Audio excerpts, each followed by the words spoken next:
आज हम श्रीमद् भागवत गीता के 8वें अध्याय अक्षर ब्रह्म योग की शिक्षाओं को बहुत ही सरल और साधारण भाषा में समझेंगे। मेरा उद्देश्य है कि आप इन बातों को सुनकर आत्मसात करें और अपने जीवन में लागू कर सकें।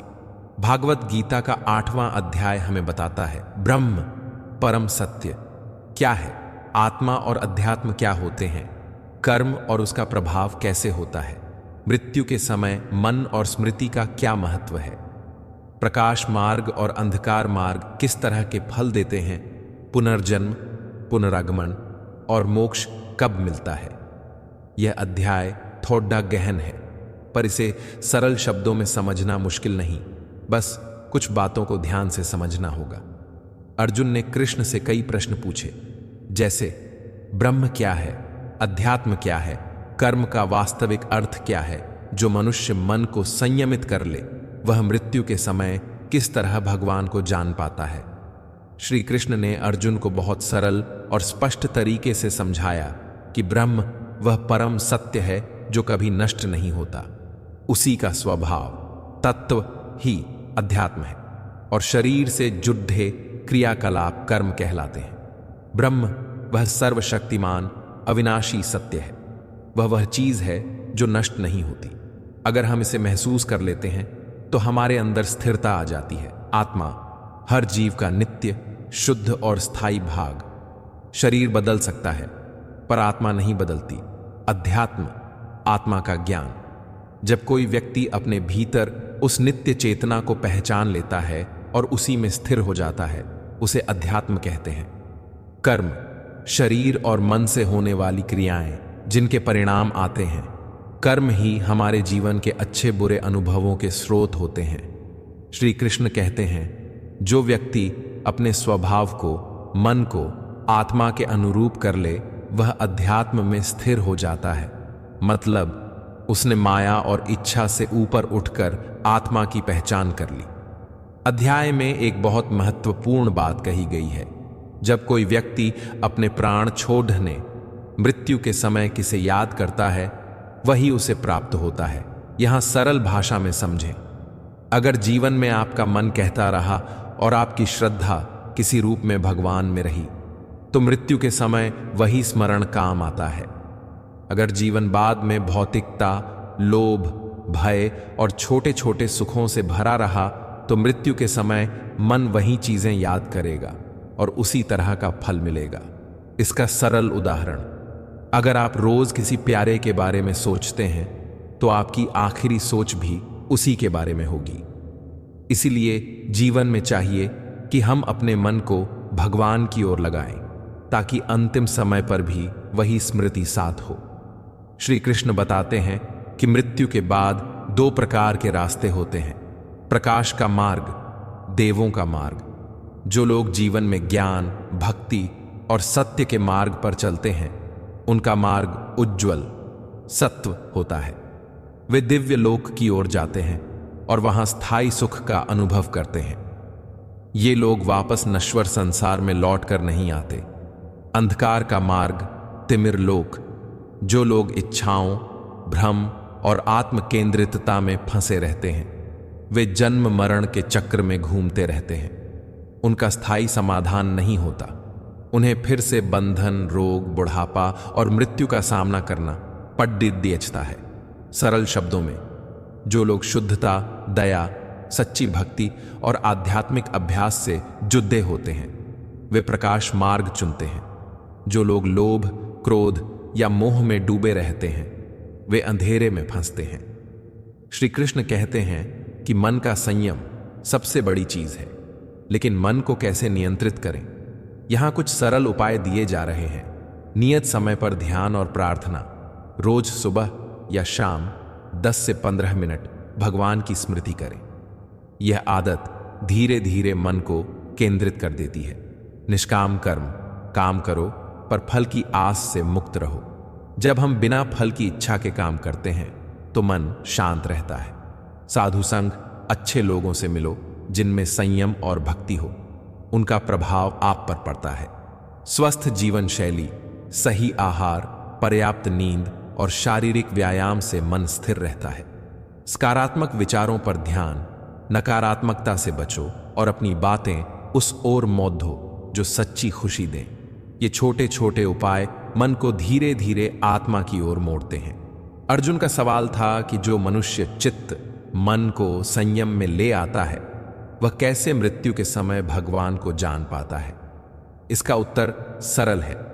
जिस जीवन में आपने नियमित रूप से भगवान का स्मरण किया और अपने मन को शुद्ध किया, मृत्यु के समय वही मन, वही स्मृति काम आएगी।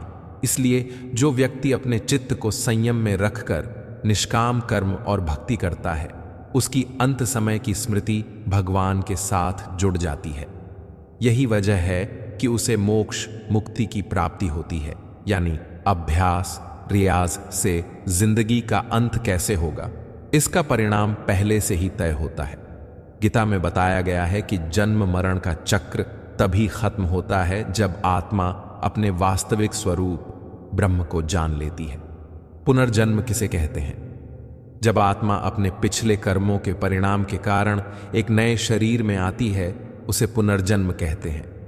मोक्ष कब मिलता है? जब आत्मा पूरी तरह से ब्रह्म में लीन हो जाती है और अब भौतिक इच्छाएं नहीं रहती, तभी मोक्ष मिलता है। श्री कृष्ण कहते हैं कि अविनाशी आत्मा ब्रह्म को जान लेने पर कर्मों का प्रभाव टूट जाता है और पुनर्जन्म का चक्र रुक जाता है। अध्याय में देवताओं और उनके स्वरूप का भी उल्लेख है। यहां देवता का अर्थ है स्वाभाविक शक्तियां और उच्चतर ऊर्जा। ये जरूरी नहीं कि वे किसी विशेष रूप में हों। वे जीवन में सकारात्मक प्रभाव, गुण और सुंदर विचारों के प्रतीक हैं। जो लोग सच्चे हृदय से भक्ति करते हैं, वे देवताओं से जुड़ते हुए उच्च लोक की ओर जाते हैं। देवता भी एक माध्यम की तरह हैं, पर अंतिम लक्ष्य ब्रह्म ज्ञान ही है। अब बात करते हैं कि इस अध्याय की शिक्षाओं को हम अपने दैनिक जीवन में कैसे लगा सकते हैं।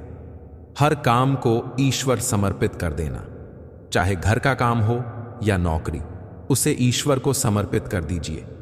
इससे काम में मन लगता है और फल की चिंता कम होती है।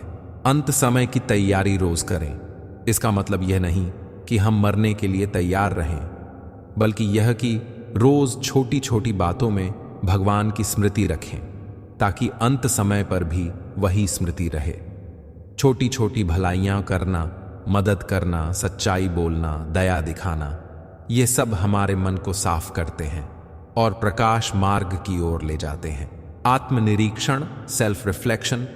दिन के अंत में कुछ मिनट अपने कर्मों और विचारों का हिसाब लगाइए। इससे भावनात्मक और मानसिक सफाई होती है। अहंकार और लोभ से दूरी, ये दो चीजें मन को भ्रम में रखती हैं। इन्हें कम करने का प्रयास करें। मन को एक टमटमाते दिए के समान समझिए। अगर आप उसे शांत रखें और ठीक तरह से रख रखाव करें तो वह उजाला देगा, पर अगर उसे हवा और अहित से छोड़ दें तो वह बुझ जाएगा। ध्यान और साधना उस दिए के रख रखाव जैसा है। जीवन को एक नदी समझिए। नदी का पानी बहता है, वही पानी अलग अलग जगहों पर पहुंचकर अलग रूप लेता है। आत्मा उस पानी की तरह है, उसकी प्रकृति एक सी रहती है। रिवर का प्रवाह कर्म है और नदी का स्रोत ब्रह्म है। प्रकाश और अंधेरा का मार्ग, जैसे हम सड़क पर अगर रास्ता सही चुने तो सीधे मंजिल पर पहुंच जाते हैं, पर गलत रास्ता चुना तो बार बार भटकते हैं। इसलिए जीवन में भी हमें सच्चे मार्ग का चुनाव करना है। प्रश्न: क्या गीता कहती है कि सिर्फ भक्ति से ही मोक्ष मिलता है? उत्तर: गीता बताती है कि भक्ति, ज्ञान और कर्म तीनों का संतुलन चाहिए। अकेली भक्ति या अकेला ज्ञान ही काफी नहीं, इन्हें निष्काम कर्म के साथ जोड़ना आवश्यक है। प्रश्न: क्या मृत्यु के समय कोई भी तत्काल बदल सकता है?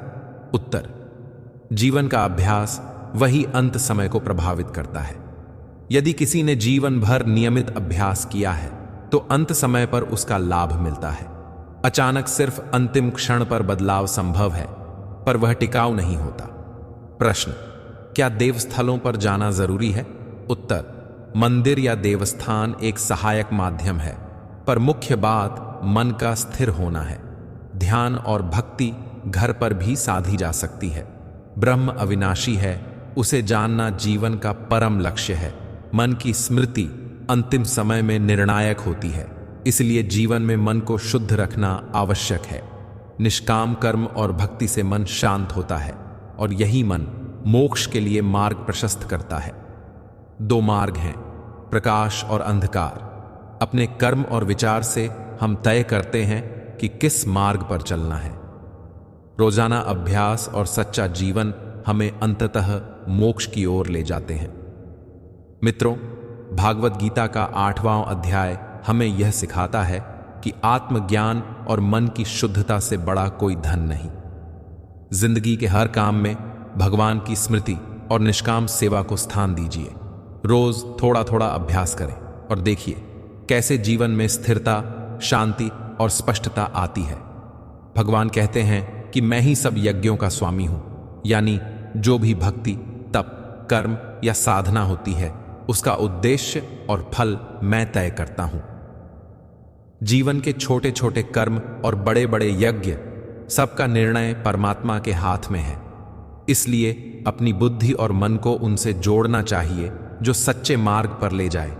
यह बताना भी जरूरी है कि यहां यज्ञ केवल मंदिर में किए जाने वाले कर्मकांड नहीं है। यज्ञ वह भी है जो आप बिना किसी अपेक्षा के दूसरों के लिए करते हैं।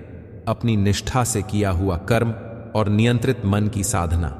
जब मन शांत और समर्पित होता है तभी हर कर्म सार्थक बनता है।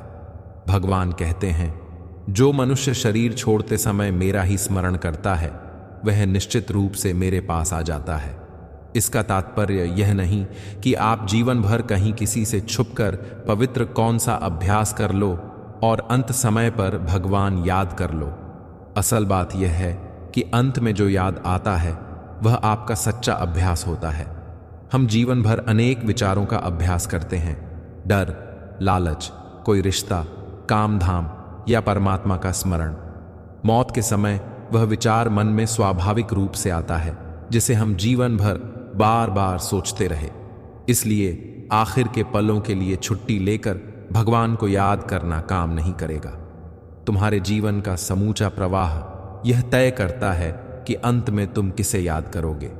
यदि कोई व्यक्ति सारा जीवन धन कमाने के लिए, सत्ता प्राप्त करने के लिए या दुनिया में नाम कमाने के लिए जीता रहा तो मृत्यु के समय उसके मन में वही छवि, वही इच्छा आएगी।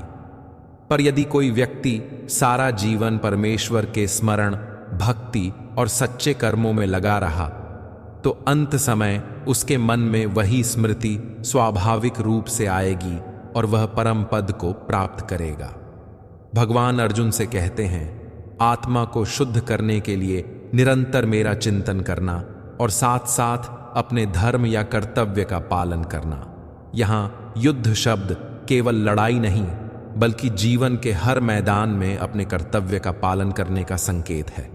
अर्थात रोजमर्रा की जिम्मेदारियां निभाते हुए मन को परमात्मा में केंद्रित रखना। काम करते रहो पर मन को भटकने न दो। यही वास्तविक साधना है, न कि संसार से भागना। भगवान ने अर्जुन को अभ्यास के कुछ आसान सही तरीके बताए। मन और बुद्धि का समर्पण। रोजाना थोड़ा समय ऐसा निकालो जब तुम पूरा ध्यान प्रभु को समर्पित करो। विचार आएंगे, हां आएंगे, पर धीरे धीरे वे कम होंगे। इंद्रियों के द्वार बंद करना। जितना हो सके इच्छाओं और वासनाओं को नियंत्रित करो। मतलब यह नहीं कि दुनिया से कट जाओ, पर अपनी इंद्रियों की आज्ञा से न चलो। हृदय में ध्यान को बाहरी बातों से हटाकर अपने हृदय में केंद्रित करो। हृदय यहां आत्मिक चक्षु है जहां से परमात्मा की अनुभूति हो सकती है। नियमित अभ्यास, साधना। रोजमर्रा का अभ्यास खुद को एक अनुशासित जीवन देने में मदद करता है, चाहे वह जप हो, मंत्र हो, स्मरण हो या सेवा। ये तरीके रोज के जीवन में लागू करना आसान है, पर सब्र और निरंतरता चाहिए। श्री कृष्ण बताते हैं कि ब्रह्मा का एक दिन हजारों युगों के बराबर होता है और उसी के अनुसार संसार बनता और नष्ट होता है। यह बताने का आशय यह है कि ब्रह्मांड का चक्र बहुत बड़ा है और हमारी मानव जीवन यात्रा उससे बहुत छोटी है। पर जो भक्त होते हैं वे इस जन्म मरण के चक्र से जल्दी मुक्त हो जाते हैं। ज्ञान प्राप्ति और भक्ति के द्वारा मनुष्य उस लोक चक्र से बाहर निकल सकता है। भगवान ने 2 प्रकार के मार्ग बताए जिनसे आत्मा आगे बढ़ती है। सूर्य के प्रकाश में शरीर त्यागने वाले शुक्ल पक्ष उत्तरायण। ऐसे समय में शरीर छोड़ने वाले वे होते हैं जिनका मन सत्य, आध्यात्मिक और परमात्मा स्मृति में नियत रहता है। वे सीधे परम धाम की ओर चले जाते हैं और फिर वहां से पुनर्जन्म नहीं लेते। रात्रि कृष्ण पक्ष दक्षिणायन में शरीर त्यागने वाले, ऐसे लोग भोग विशेष में फंसकर परलोक में आनंद भोग करते हैं और बाद में वापस जन्म लेते हैं। यानी वह लोग जिनका मन सांसारिक सुख भोग की तरफ झुका रहता है, वे बार बार संसार के चक्र में लौटते रहते हैं। यहाँ जो ज्ञान योगी हैं, वे इस रहस्य को समझकर अपने कर्मों के फलों का मोह त्याग देते हैं और परम ब्रह्म को प्राप्त कर लेते हैं। ध्यान और साधना करते समय मन में कई अवांछित विचार आते हैं। रिश्तेदारों की बातें, ऑफिस की चिंताएं, पुराने दर्द, सब ये सामान्य है। लेकिन सिद्धि यह है कि आप उन विचारों को पहचानें और उन्हें क्षणिक ही रहने दें। युद्ध का मतलब यहाँ वही है, उन विचारों से संघर्ष करके उनका वश हटाना और फिर मन को एक ही बिंदु पर लगाना। हर बार जब विचलन हो, आप फिर से ध्यान की ओर लौटें। यही निरंतर अभ्यास आपको मजबूत बनाता है। श्री कृष्ण कहते हैं, इंद्रियों के द्वार बंद करो, यानी वे इच्छाएं जो तुम्हारे मन को भटकाती हैं, उनसे दूरी बनाए रखो। यह आसान नहीं पर संभव है, छोटे छोटे साधनों से। अन्न, वेश, वस्तु और संबंधों में संतुलन रखें। जब आप अपनी आत्मा को शुद्ध करने की कोशिश करते हैं, तब आप अपने कर्तव्यों को भी ईमानदारी से निभाते हुए धीरे धीरे भौतिक वासनाओं का मोह कम करते जाते हैं। हृदय में स्थित ध्यान के साथ जीवन जीने पर मन का भाव शुद्ध होता है और अंत में वही स्मृति आपके साथ रहती है। आज की तेज तर्रार जिंदगी में लोग अक्सर नाम, शोहरत, पैसा और सुविधाओं के पीछे भागते हैं, पर यह अध्याय हमें एक गहरी सीख देता है। यदि तुम्हें अपने नाम को दुनिया में अमर करना है या मन की सच्ची शांति चाहिए, तो उसे केवल बाहरी कड़ी मेहनत से नहीं मिलेगा। तुम्हें अंदर से साधने की जरूरत है। जो लोग सच्चे तौर पर अमर होते हैं, साहित्यकार, योगी, संत, वे लोग जो दूसरों के लिए कुछ देते हैं, वे प्रायः उसी प्रकार के जीवन का अभ्यास करते हैं। उनकी स्मृति और विचार मृत्यु के समय उन्हीं ऊंचे भावों के साथ जाते हैं। नियत लक्ष्य चुनो। अपने जीवन का एक स्पष्ट उद्देश्य तय करो, चाहे वह किसी की सेवा हो, ज्ञान फैलाना हो, कला में उन्नति हो या समाज में कुछ छोड़ जाना हो। प्रतिदिन अभ्यास। हर दिन थोड़ा थोड़ा समय उस उद्देश्य के लिए निकालो और साथ ही मन को प्रभु की ओर मोड़ो। कर्तव्य का पालन। अपने दायित्वों से भागो मत। कर्म करते हुए मन की निष्ठा बनाए रखना सीखो। साहस और धैर्य। बड़े लक्ष्य के लिए समय और संघर्ष चाहिए। छोटी छोटी असफलताओं से घबराओ मत। बहुत से लोग सोचते हैं, बस अंत में भगवान को याद कर लूंगा, तब मैं ठीक हो जाऊंगा। पर गीता कहती है कि मन में जो भी विचार स्वाभाविक रूप से आता है, वह वही होगा जिसे आप जीवन भर अभ्यास करते रहे। इसलिए अचानक आखिरी पलों में किसी विचार को लाना संभव नहीं होता। यदि आपने पूरे जीवन कार्य, पैसा या किसी रिश्ते का अभ्यास किया है, तो वही अंत में भी आएगा। भगवान कहते हैं, मेरे सच्चे भक्त जो निष्ठा से मुझे याद करते हैं, वे जल्दी ही जन्म मरण के चक्र से मुक्त हो जाते हैं। भक्तों का जीवन साधारण नहीं होता। उनका हर कर्म भक्ति का अंग बन जाता है। इसलिए भक्ति न केवल पूजा है, बल्कि जीवन जीने की एक शैली है जो अंत में सही रास्ता दिखाती है। जो तुम जीवन भर करते हो, वही तुम्हारे अंतकाल में स्वाभाविक रूप से आता है। इसलिए निरंतर प्रभु स्मृति का अभ्यास करो। साधना के साथ साथ अपने कर्तव्यों का पालन करो। इंद्रियों का नियंत्रण और हृदय में ध्यान परम मार्ग के साधन हैं। भक्त और ज्ञान योगी संसार के चक्र से मुक्त हो जाते हैं।